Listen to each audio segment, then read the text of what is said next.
Estimats opositors i opositores d'Oposites Fàcil, anem a parlar breument sobre l'informe de vida laboral i el biodata.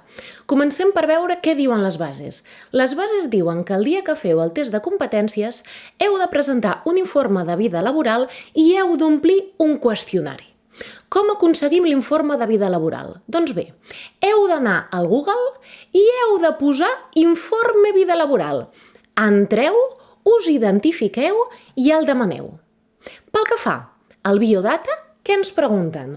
Us faran omplir certs requadres sobre dades personals, sobre formació, sobre idiomes, sobre experiència laboral i a més us poden fer preguntes de resposta curta. Pel que fa a aquestes taules que us fan omplir de dades personals, formació i demés, és molt important que tinguis present els anys que has treballat, els llocs on has treballat i els anys en el qual has cursat les diverses formacions, tant reglades com no reglades. Pel que fa a preguntes de resposta curta, poden ser per què vols ser policia, què vols aportar al cos de Mossos d'Esquadra, etc.